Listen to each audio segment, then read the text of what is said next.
Hey guys, so it's no secret that I'm somewhat of a low spender in this game, and my current setup is sitting at a modest 2.5k resonance at the moment.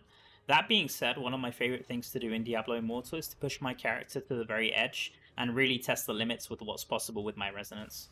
So whether that's through pushing Paragon levels, finding out the best builds, playing PvE or PvP content. In this video, I'm going to be focusing more on the PvE side of things and more specifically challenge rifts. As a few of you know, I reached Paragon level 1200 on Monday, and at that time all the whales on my server were still busy grinding. None of them had reached 1200 yet, and no one had cleared Challenge Rift 500. So I asked myself the question, would it really be possible for me to push for first clear of Challenge Rift 500 with my resonance? After all, sometimes it does feel like first clears are only reserved for whales. Well, regardless of that, I wanted to give it my best try, and today I'll be sharing my best attempt at Challenge Rift 500, as well as some tips that help me push further than would be possible with my resonance. So last week, my highest Challenge Rift push with my Inferno 4 gear was actually only Challenge Rift 490. And if you watched my last video, you'll know that I ended up with almost 33.9k combat rating when I reached 1200 and equipped all of my Inferno 5 items. So this was actually enough CR to put me above the requirement for all the rifts from 491 to 498. So I just thought to myself, okay, it's going to be pretty easy for me to clear the first few rifts since I'm above the combat rating, and I'll do all of those rifts quick, and then I'll give 499 a go, as well as Challenge Rift 500, even though I'm under the CR. But boy, did I completely underestimate the difficulty of the Challenge Rifts. So every single rift from 493 onwards actually took me over 8 minutes to complete, and I had to do multiple attempts to fish for the right map layout and get the right mobs. So I believe that this actually happened before with challenge rifts, where even if you're over the combat rating, the life and damage of the mobs were just way higher than expected and completely overtuned, and the boss HP was just really inflated. So it would just take forever to kill bosses, and this made rifts a lot more difficult than people would expect. And Blizzard actually reduced the difficulty of certain challenge rifts just because they were overtuned. I'll put the patch notes on the screen here and you can see. And I think that right now we actually have the same issue at the moment with Challenge Rifts 490 to 500. And I believe in the next patch, where we're going to get the end of season for Challenge Rifts, Blizzard is going to once again reduce the difficulty of these Challenge Rifts. And we've already have the first clears for 510 to 550 showing in the game. So I wouldn't be surprised that as soon as they reduce the difficulty for the earlier Challenge Rifts, 490 to 500, that people grab the first clears for these new Challenge Rift levels as well as soon as the patch goes live. I don't want to go too off topic and give my opinions about this whole Challenge Rift system, so I'm going to keep them to myself for another video. But going back to my clears, I managed to clear all the rifts up until 498 with my Inferno 5 pre-farmed items, but it still took longer than expected, as I said, and at this point I even asked my clan officers if it would be okay to leave the clan temporarily just to switch to have a clan with the Challenge Rift Speed Tower and then come back to my clan.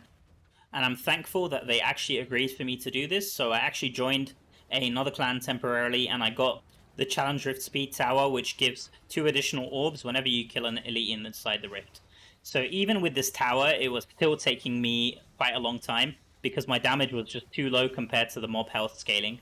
For Challenge Rift 499, the combat rating requirement was 33,971, and this is roughly 100 points higher than my maximum combat rating with the current resonance. So I had a very difficult decision to make at this point. Should I scrap most of my 1-star and 2-star rank 10 gems, and I awaken my old 5-star gems? So originally, about 3 or 4 months into the game, I used to use the setup with only 5-star gems. That was when there was only 6 gem slots, and I used to use Svensson's Haunting, Howler's Call, Echoing Shade, and also Seeping Bile. So as more and more decent 5-star gems started to appear on the game, like Void Spark, Starfire Shard, More of the Deep, Spiteful Blood, I also kind of decided that I don't really want to use this 5-star setup anymore. Even with auxiliary gems, I didn't really want to use it. And instead, I would make these gems dormant and focus on getting a decent 2-star or 1-star setup. And at the same time, there were also some really good 2-star gems added to the game, like Mother's Lament, Pain Clasp, and Viper's Bite. So because of that, I decided to lower my resonance and try these new gem effects which are more useful, and also having the bonus of being able to awaken them once I got them to rank 10, since I already had the gem power from all of my 5-star dormant gems. I was actually super happy at the time once I got all the gems to rank 10, and I could feel that every single gem in my setup is being useful and having a good impact on my gameplay. The added bonus is that Battlegrounds PvP matchmaking also started taking resonance into consideration a lot more. So at the time, it was kind of a win-win that I was getting more balanced matches with people equal to my resonance bracket. So for the last few months, this was really good, and I was loving my new setup. There was, however, one downside, which I'm sure a lot of you will know, and that's that I lost quite a decent amount of combat rating, and it was actually between 200 and 250 combat rating because my resonance also dropped.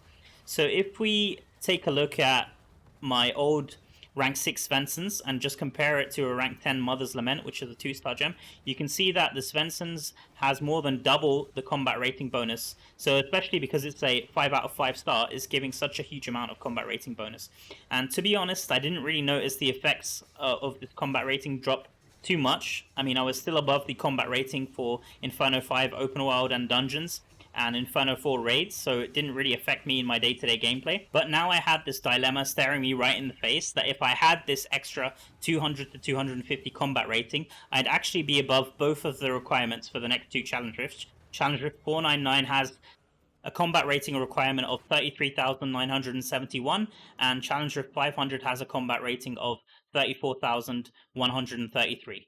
So to be honest, even if I had this extra combat rating, there was still no guarantee that I would be able to clear the challenge rifts. I noticed that the boss fights were taking me longer and longer as I made my journey up to 498, and their health was increasing by about 40 million every level, and my calculation for the boss at challenge rift 500 would be roughly 250 million total health, which would just take me forever to kill, assuming I could even make it to the point of spawning the boss.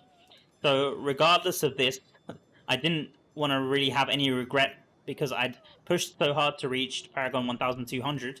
I'd made it all the way up to unlocking Challenge Rift 499, and after a lot of thought and taking all of this into consideration, I actually just took the plunge and destroyed 2 of my rank 10 2-star gems, Viper's Bite and Power and Command, and 2 of my rank 10 1-star gems, Everlasting Torment and Berserker's Eye. Now, I traded these in to awaken all of my dormant gems, and I got the Svenssons back. That's a rank 6 Svenssons, a rank 5 Echoing Shade, rank 5 Howler's Call, and rank 5 Seeping Bow. After this process, my resonance went to about 3.5k from 2.5k. And I also had a few duplicates of these gems, which I just saved over. So I did a few of the step partial upgrades, and I got my resonance up by another 100 resonance to 3.6k, just to push it to the limit. And I'm not really spending much in the game. This is just what I had saved up from running bound crests and so on. So this took my combat rating to a total of 34,136, which is just 3 points above the required combat rating for Challenger 500, and I was now ready to start my push for Challenger 500. But little did I know that my journey was just getting started, and like I mentioned in the last video, it took me a considerable amount of time to get the right rift. I think in total I had something like 19 hours of footage since I reached Paragon 1200 just pushing challenge rifts, and it took me roughly 6 hours to get a decent rift that I could clear 499. And once I unlocked Challenger 500, I just was determined to do it. After 10 hours of pushing Challenger 500, I had quite a few decent attempts, but the best attempt I had was where I got the boss down to 63 million health before the time expired. So this is 63 million out of 247. And after I had this attempt, I just knew I had to keep going because I could see the light at the end of the tunnel, and I would just be kicking myself if I didn't keep trying and try to get there. So for the next 3 hours, I kept trying to push, and it seemed like it was going nowhere. And just when I lost all hope and was about to go to bed and try again the next day, I got a rift which seemed very, very promising. And I'll actually be showing this rift to you guys now. And you might notice quite a few strategies that I used, which you don't really see often in challenge rift pushing. But I'll be talking about them probably in a different video. But at the end of the video, I will be going through my build as well as all of the essence and set items that I used. So just to recap everything, to get to this point, I had to reach Paragon 1200 first, equip all of my new pre-farmed gear, which was mostly perfect. Then I decided to leave my clan to get the challenge rift tower. And then I decided to destroy all of my gem setup and go back to my old gem setup, which is probably a questionable decision, to be honest. I also rerolled all my Reforges to not have PvP player damage and have demon damage instead, just to maximize my damage. So I also ruined my setup there. I then had to push for 20 hours like a madman just to get a rift with decent mobs, a good map layout, and a decent boss. So it's safe to say that with my character's resonance, an insane amount of effort and time investment has been taken just to get to a point to be able to actually attempt this rift and bring you guys this kind of content. So if you like this type of content, then please do leave a like and also leave a comment to let me know what kind of videos you'd like to see and if you'd like to see more challenge rift content. Right now, it seems like I've gotten myself into a sticky situation having all these mobs around me. I've always thought to myself that the perfect challenger should always have a friendly shrine, but I guess sometimes you just have to make do. For now, I'll just let the demon slaying action speak for itself. I think it will be interesting to see how the rift plays out without me talking over it and giving too much commentary. If you guys have any questions about the strategies I used in this rift, then you can leave them in the comments, but for now, I'll leave you with some awesome demon slaying music, and I hope you guys enjoyed the rift.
And that's Challenge Rift 500 down, guys. I really couldn't believe that I did it, so at this point I actually opened World Chat just to look at the system message, and it did say Mal cleared Challenge Rift 500. So I hope you guys enjoyed the gameplay and maybe even learned something new. Right now I'm going to go through the build that I used in the Challenge Rift, as well as another key strategy to do with familiars, which I have to give my friend credit for, and I feel like this helped me squeeze the last bit of damage that I really needed to clear this rift. I believe the player at rank 2 on my server for Wizard has over 9.6k resonance, but I'm pretty lucky that he didn't push for Paragon 1200 this week. So I'll just be quickly mousing over my gear here. If you're a Wizard player, then you'll probably notice pretty instantly that this build looks more like a dungeon clearing build rather than a challenge rift build, and you'd be right in assuming that, and that's because I just wanted the maximum damage. And this build is actually pretty close to my dungeon clearing build, but I'll go over all the essence after this part. So just to show you guys, I had 4-piece Vithus and 2-piece Banquet and 2-piece Baron set. And it would probably be better to use 4-piece Banquet, but unfortunately the only Banquet pieces I had for Amulet and Gloves were both 1670, and I needed to have 1690 on both those slots just to make sure I had enough CR, so I went with the 2-piece Baron set. So let's take a bit more of an in-depth look at the Challenge Rift builds I'm using. So for all the Challenge Rift builds I'm using the same skills, but with slightly different essence. So the main focus of the build is to do as much damage with Magic Missile. Magic Missile is the primary attack, and it does by far the most damage in this build. So all of these skills here, aside from Meteor, are kind of used to buff Magic Missile. So we've got Magic Missile, Lightning Nova, Disintegrate, Black Hole, and Meteor. And now I'll quickly go over the essence, but first I'll show the 3 builds I'm using. So the first build I'm using is the CR500, which is the build I used to clear CR500. Then I've got the CR499, which is a more optimal build, but it has less CR. So like I mentioned, it has the 4-piece Banquet here with 40 less CR because these are both 1670. Whereas for the CR500, I had to resort to using the 2-piece Banquet just because these were both 1690. But ideally, you want to be using the 4-piece Banquet. Also, this build works incredibly well for dungeons, so I recommend you try it out for dungeons. So let's take a quick look at the essence here for the CR500 build.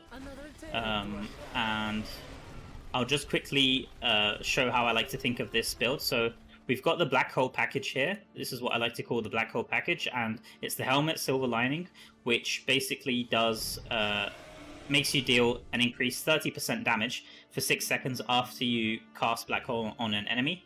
And the other one is the Chaos Rupture, which is an extremely useful offhand. The description is kind of strange. I didn't really understand what it meant, but when I tried to use the build without this skill, you'll notice that the cooldown for Black Hole becomes incredibly long. So here, I've just taken it off. You'll see that the cooldown is now 17 seconds. So I'll only get the benefit of the helmet once every 17 seconds. And whereas if I put the offhand back on, Chaos Rupture, you'll see that I get 2 charges of Black Hole. And not only that, but the cooldown seems to be a lot lower. So you can see here, you can see how fast I'm gaining back this 1 charge. Like, this amount of time feels a lot lower than the 17 seconds. So you basically have 100% uptime as long as you hit an enemy with Black Hole. You have 100% uptime of this 30% damage increase. So this is extremely valuable to use. So we've gone over the Black Hole package, which is the helmet and the offhand. Now we'll talk about the chest. So for Wizard, most chests that people use is something related to Lightning Nova, because Lightning Nova is an extremely popular skill to use. And this essence is one of the best ones. It's the Sprite Spark. So what it does is it transfigures you into a ball of lightning and gives you 50% increased movement just by default, and it's extremely useful while you're clearing the rift. So you want to be using it to get out of the tough situations. And say a mob has Waller, you kind of need to be preparing for it to get out of the wall. And also it's very useful just to pull mobs from all the directions of the challenge rift and keep them following you, and make a huge pull in the challenge rift, which you'll notice I did in the rift. And that way you'll have more chance of success. The other thing is this Lightning Nova also works with the main hand, the Old Rustic. This gives you a flat out primary attack speed increase of 30% for 5 seconds. and the Lightning Nova itself is, I'm able to cast it pretty much every 5 or 6 seconds. So this has 100% uptime once again. I really need to disable my Echoing Shades here because they're getting very annoying. I'm actually going to take it off. Let's see. So I do like to use Echoing Shade for Challenge Rifts. That's because it's extremely good on the boss. It kind of distracts the boss from hitting you and can sometimes bug the boss. So let me just remove it for now. Back to the essence. Let's see. So we've got the Magic Missile essences now, which I'll quickly go over. You've got the Volatile Arbiter and the Blaster Cast. So they're pretty self-explanatory. This one is very good when there's large groups of mobs. Every time Magic Missile explodes, every 3 hits, and it deals extra damage to surrounding enemies, and Magic Missile damage increase. Okay. And then we've got the Blaster Cast, which basically changes your Magic Missile from firing 1 missile into firing 3 missiles. So these are both extremely good. The other one that's very good for Magic Missile is the... where is it? The Sticklebear. This one's pretty good, but the problem is you've only got 2 offhand slots, and you cannot really give up either of these. Like, they're so useful in the Challenger. So finally, I'm going to talk about the Shoulder Essence and the Pants Essence. So for the Pants Essence, it's the one that... This is one of the best essences in this whole build. This gives you the Disintegrate cooldown up to 4.8 seconds, and you have to use it because it's going to have this 4.8 seconds increase, and you're always basically going to be able to spam Disintegrate a lot more often. And the reason you want to do that is because of this Shoulder Essence, Barbs of Annihilation, which dissolves enemy armor, which means that they're going to take a lot more increased damage from Magic Missile, which is the whole goal of the build, and it also does some AoE damage, and it spreads around in the mobs, so it's extremely useful when you have a huge pool that you want to just clear. I'm quickly going to go over the differences between this CR500 build and the Kingslayer, and the only difference that I'm using is 2 different essences. So we've got a different essence for the chest and a different essence for the main hand. So for the chest, I switched the Lightning Nova chest to Rampant and Inscrutable, and this gives you... this basically shoots lightning bolts every time you use your primary attack, and you're using your primary attack a lot because it's been increased attack speed from Vithu's 4-piece and also from the All Rustic. So this increases the damage done at the cost of sacrificing your mobility, but it's okay to sacrifice the mobility on the boss because you're going to be fishing for only the rifts with the best bosses, which won't be able to hit you if you play it correctly. And you're aware of the mechanics. I'm not going to go over the boss mechanics in this video, might be in another video, but for now, just know that this essence does a lot more damage compared to the Sprite Bark essence. The other one, which I didn't actually use in the Rift, but I believe it does slightly more damage on single target, is the Force of Arrakis, which is plain and simple, just makes your Magic Missile damage increase by 38%. And this works slightly better, I believe, than Volatile Arbiter, which does a bit more AoE damage. So the last skill, which I didn't really talk about much, is Meteor. In this build, Meteor is one of the kind of wizard skills that does the most damage, and also does damage over time, and is another damage source to proc your Banquet. So that's the reason why you want to use Meteor. I don't have any essence being used for it in this build, but it is still extremely useful, and I wouldn't switch it out. If you really want to use a essence, then probably you can switch out the pants, but I wouldn't really recommend it. Maybe in dungeons it would work, but in Challenge Rift, you really want to use the Disintegrate pants. You could use these pants in dungeons, but it is sometimes a bit annoying because it requires you to target a specific mob, and it won't go off if you just target an area. So I have to target the target dummy here specifically for it to proc its attack here. But it does do slightly more damage than the one without the essence. So the next thing I want to talk about is that you're going to be using the Weaver tree for the Paragon tree, and the reason for that is you're always kind of using your primary attack and your skills are off cooldown, so you'll always have the max stacks of this Weaver skill. Make sure you take all of these nodes here. You don't have to take the potency or the armor res. You can pick one or the other, but just make sure you have at least enough points to get all of these nodes. You could also take Vanquisher or maybe even Ranger, I guess. But I don't think they'll perform as well as Weaver in this case for Challenge Rifts. So the last thing I want to talk about before ending the video is familiars. You can see obviously this little cute guy flapping his arms around me, and he's not really the pet that most people choose these days. Obviously Dust Prowler has the main spotlight on him at the moment, and for a good reason. Dust Prowler gives you the Spirit Shroud, which is the shield, which is extremely useful in PvP, and I'm trying to work on getting Savior on mine at the moment, but I've had no luck so far. But basically the reason you want to use Brute Talon or possibly Skitterite is because of their active skill. So the active skill is the Flame Wave, which basically does this flame arc and leaves a 6-second burning on the ground. And when you have a huge mob of enemies in the Challenge Rift, this 6-second effect will always be hitting them.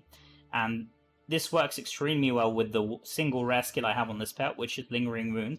And I want to give a huge shout out to Kopova, one of my good friends who's actually the leader of Raven's Clan on our server. He's an extremely skilled PvE player who likes to min-max everything PvE from Gauntlet to Challenge Rifts, and I wouldn't have known this tip if it weren't for him. So this Lingering Wound skill, basically, when enemies are affected by abnormal status from Familiar's active skill, they take 15.6% increased damage. This is a huge amount of damage, and if it's a legendary skill, I believe this number can go all the way up to 30 or 35%. I'm not really sure, to be honest, at the moment.